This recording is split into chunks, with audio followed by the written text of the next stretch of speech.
आज बहुत ही important video आज हम देखने वाले हैं कि थर्मल स्टेबिलिटी जो होती है वो alkali metal carbonate bicarbonate alkaline earth D block ये सब देखने वाले हैं। तो इस पर अक्सर कर क्वेश्चन बनते रहते हैं, चाहे बोर्ड हो चाहे कंपटीशन में नीट और जेई हो। तो इस वीडियो को बड़ा टिका टिका के देखना है, स्टिल कर देखिए।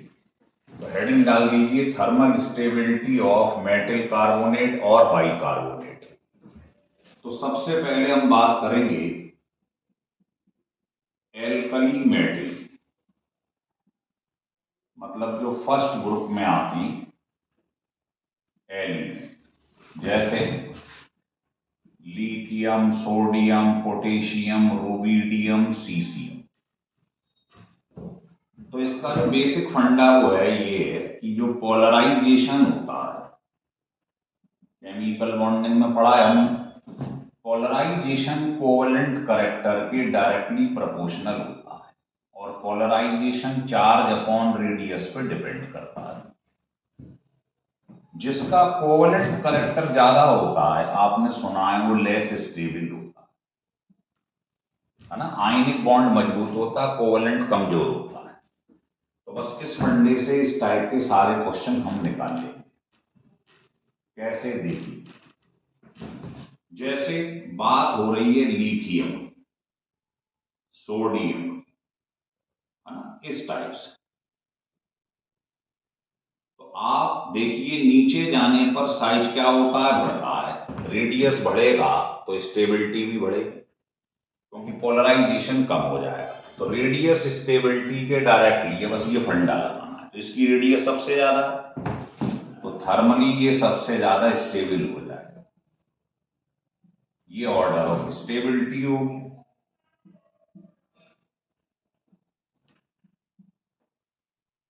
यही फंडा एल्कलाइन अर्थ मेटल में लगेगा। एल्कलाइन अर्थ मेटल क्या होती है, याद करिए।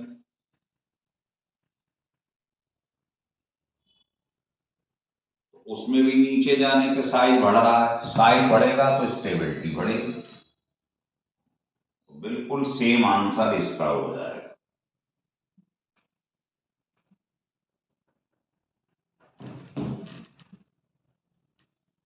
इस टाइप के सारे क्वेश्चन हमारे इससे सॉल्व होंगे।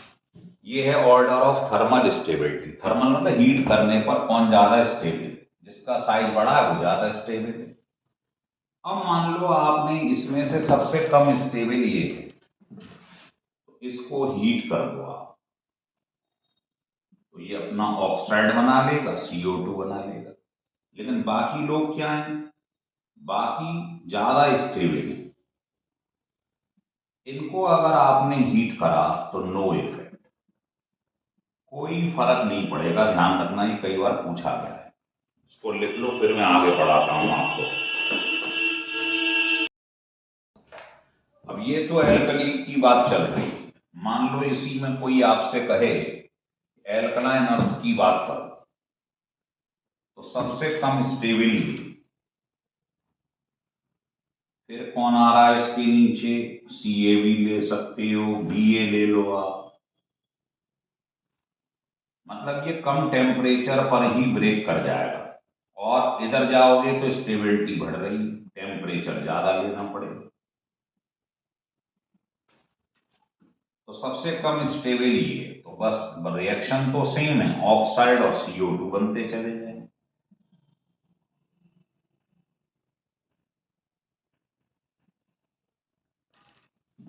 तो क्लियर हो गई पिक्चर। नीचे जाने पर साइज बढ़ रहा है, स्टेबिलिटी बढ़ रही है, क्योंकि साइज बढ़ने पे पोलराइजेशन कम होता है और पोलराइजेशन को स्टेबिलिटी के इनवर्सली प्रोपोर्शनल होता है।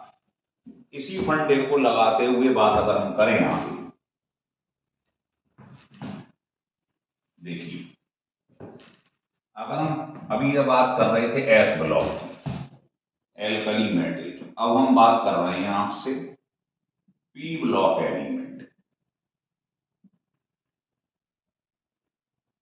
मान लो पी ब्लॉक, क्या आपने एस और पी की कंपेयरिंग करा दी, इन तीनों के कार्बोनेट ले लिए, तो आपको मालूम ही है, यूं जाने पे क्या होगा, चार्ज बढ़ता जाएगा, 1 2 3। तो जो चार्ज है उसका स्टेबिलिटी से क्या रिलेशन है, इनवर्सली, स्टेबिलिटी के इनवर्सली प्रोपोर्शनल है। इसका मतलब ये वाला सबसे कम स्टेबल। तो ऑर्डर ऑफ स्टेबिलिटी इन तीनों का देखा जाए तो ये हो जाए,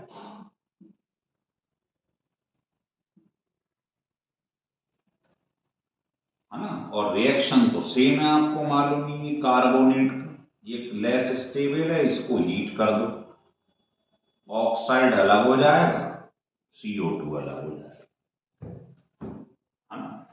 अच्छा, अगर इसमें मैं बात कर लूं, मान लो डी ब्लॉक एलिमेंट, तो ध्यान रखिए उसमें जो पोलराइजेशन का ऑर्डर होता है वो ध्यान रखें सबसे ज्यादा पोलराइज होता है inert gas configuration. Inert gas configuration का मैंने अलग से वीडियो बना दिया है आपके लिए, है ना, जिनके लास्ट में डी फुलफिल इस तरीके से, वो कहलाता है स्यूडो इनर्ट गैस। स्यूडो लिख देता हूं आप, स्यूडो इनर्ट गैस कॉन्फ़िगरेशन, ये सबसे ज्यादा पोलराइज होता है। फिर कौन होता है, नॉन इनर्ट, जो इनर्ट नहीं है, और सबसे लास्ट में आता है इनर्ट, ठीक है। और पोलराइजेशन आपने अभी अभी पढ़ा, स्टेबिलिटी के इनवर्सली प्रोपोर्शनल। पोलराइजेशन स्टेबिलिटी के इनवर्सली प्रोपोर्शनल है ना। इसका मतलब जिसमें स्यूडो इनर्ट गैस कॉन्फ़िगरेशन है, पोलराइजेशन ज्यादा है, उसकी स्टेबिलिटी सबसे कम है। अब इसके कुछ एग्जाम्पल मैंने आपको पढ़ाए होंगे, ध्यान आ रहा हो। जैसे आप जिंक को ले लो, तो जिंक का कॉन्फ़िगरेशन करोगे, आपको ध्यान हो तो लास्ट में इसके क्या आ जाता है, ध्यान, 1s2 2s2 करते हुए लास्ट में आओगे तो इसमें 4d10 आ जाएगा या 3d10 आ जाएगा। मतलब ये pseudo inert gas configuration show करता है। ये हुआ कैडमियम, हुआ Fe+2 हुआ, तो ये तीनों क्या शो करते हैं, स्यूडो इनर्ट गैस। तो इनके अंदर पोलराइजेशन ज्यादा है, इसका मतलब इनकी स्टेबिलिटी क्या है, सबसे कम है। तो इनकी स्टेबिलिटी सबसे कम है, तो हीट करने पर ये टूट जाएगा, ऑक्साइड और CO2।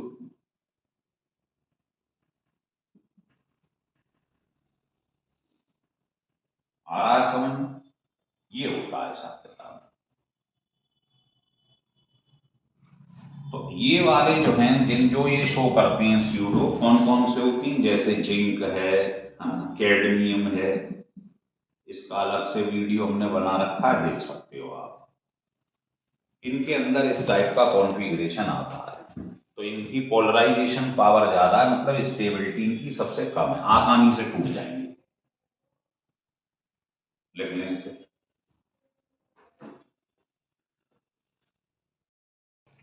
हो गया क्लियर यहां तक। अब हम इसके आगे बढ़ते हैं, तो ये हमने देख लिया डी ब्लॉक का। अगर हम ये लेके चलें नेक्स्ट केस, थर्मल स्टेबिलिटी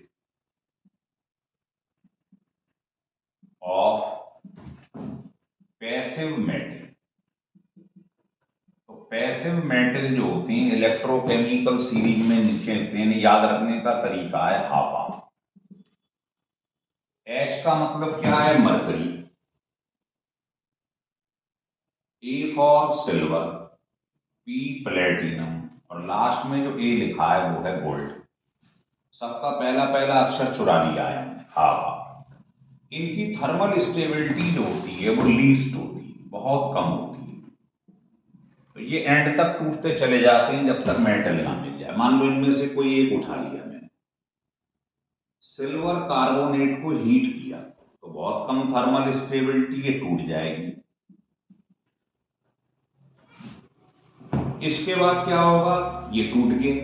अब इसके बाद जो ऑक्साइड बन गया है मेरे पास, इसको फर्दर हीट कर दो, तो ये तब तक चलेगा रिएक्शन जब तक मेटल अलग ना हो जाए।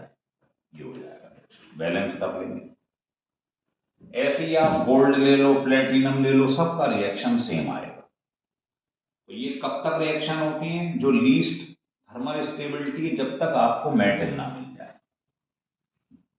हो रहा है क्लियर? तो ये थी thermal stability of passive metal. अब मैं आपको बताता हूं, अभी तक चल रहे थे कार्बोनेट, अब हेडिंग डाल दो बाइकार्बोनेट।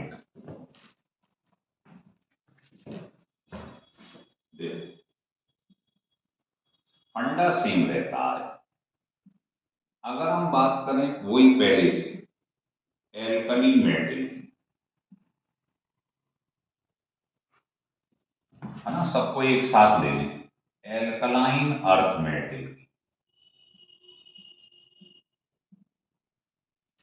इन दोनों की बात करें तो अभी आपको बताया था लिथियम से सीसियम तक जाने पर साइज बढ़ता है, स्टेबिलिटी बढ़ती है। तो इनका भी वही फंडा है ना। सबसे ज्यादा किसका होगा? सीसियम बाइकार्बोनेट, सबसे ज्यादा स्टेबिलिटी। यही तो ऑर्डर होता है, lithium, sodium, potassium, rubidium, caesium. नीचे जाने पे साइज बढ़ेगा, स्टेबिलिटी बढ़ेगी। ये सबसे ज्यादा स्टेबल है। तो जो कार्बोनेट का ऑर्डर पढ़ा था हमने, वही ऑर्डर इसका होता है, ऐसे बना। ऐसी अगर हम एल्कलाइन अर्थ में बात करें तो नीचे जाने पे रेडियस या साइज बढ़ेगा, स्टेबिलिटी बढ़ेगी। तो सबसे लास्ट में कौन आ रहा है? बेरियम, इसका बाइकार्बोनेट ले लो, है ना। फिर कौन आ जाएगा? एसआर, स्ट्रोंसियम। फिर क्या आ जाएगा? कैल्शियम। तो वही ऑर्डर आपको चलाना है इसके अंदर, दोनों का ऑर्डर सेम है, नीचे जाने पे बढ़ता चला जाता है। अब मान लो इसमें आपने कोई ले लिया लिथियम बाइकार्बोनेट, तो वो सबसे ऊपर आ रहा, उसकी स्टेबिलिटी सबसे कम है। इसको आप हीट कर दो तो कार्बोनेट पहले बाइकार्बोनेट कार्बोनेट बनाता है। ये ध्यान रखना, बड़ा इंपॉर्टेंट रिएक्शन है। पहले हमेशा बाइकार्बोनेट से कार्बोनेट बनता है, और ये हम पहले ही बता चुके हैं कि ये इसकी स्टेबिलिटी कम है, तो हीट करने पर ये टूट जाता है।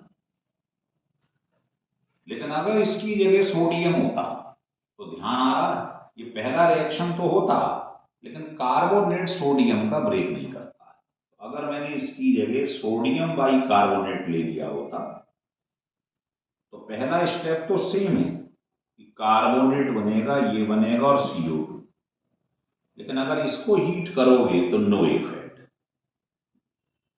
है ना। पहला बताया था मैंने, सबसे कम स्टेबिलिटी इसकी है, तो ये तब तक टूटेगा ऑक्साइड तक, लेकिन ये कार्बोनेट पे रुक जाता है।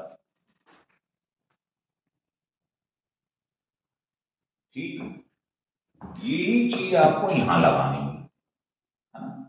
तो ये ध्यान रखना है कि पहले बाइकार्बोनेट कार्बोनेट में टूटते हैं, उसके बाद ऑक्साइड में। ये सिर्फ काम लिथियम करता है, बाकी कार्बोनेट पे रुक जाएंगे। लिख लीजिएगा।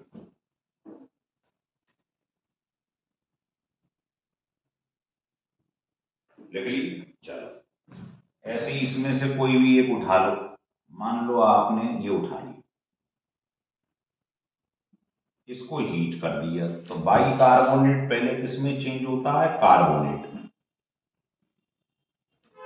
और फिर कार्बोनेट को आप हीट करोगे तो ये ब्रेक हो जाएगा ऑक्साइड में प्लस CO2। हो रहा है क्लियर? ये ऐसे चलता रिएक्शन। लेकिन अब देखिए, यही बाइकार्बोनेट हम लें जिसमें पैसिव मेटल है, जैसे कार्बोनेट लिया था पहले, तो यहां लिखें हम thermal stability of passive metal. कौन से थे? ध्यान, ट्रिक बताई थी याद करने की, हापा, है ना। इनका जो है थर्मल स्टेबिलिटी हमने आपको बताई थी लीस्ट होती है, कार्बोनेट हो चाहे बाइकार्बोनेट हो, ये तब तक टूटेंगे जब तक मेटल ना मिल जाए। जैसे मान लो आपने सिल्वर का बाइकार्बोनेट ले लिया, इसको हीट कर लिया, तो अभी अभी बताया था पहले क्या बनता है, बाइकार्बोनेट से कार्बोनेट। ये सब में एक ही स्टाइल रहती है। इसको हीट करोगे तो चूंकि ये लीस्ट होती है थर्मल स्टेबल, ये फिर टूट जाएगा, जैसे लिथियम वाला टूट रहा। और ये बताया जो पैसिव मेटल होती हैं इनमें रिएक्शन तब तक चलता है जब तक मेटल अलग ना हो जाए। इसको हीट करोगे फिर टूट जाएगा जब तक मेटल अलग ना हो जाए। तो ये इसमें मरकरी में, प्लेटिनम में, गोल्ड में, सब में यही फंडा रहता है कि बाइकार्बोनेट से चलो चाहे कार्बोनेट से चलो, रिएक्शन वहां रुकेगा जहां आपको मेटल मिल जाए। यही जो आप ट्रेंड थे, यही किसमें लगता है, थर्मल स्टेबिलिटी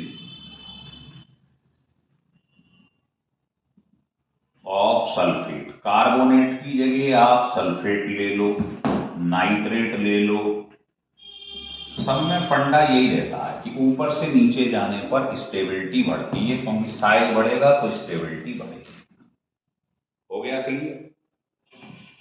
लिख लीजिए।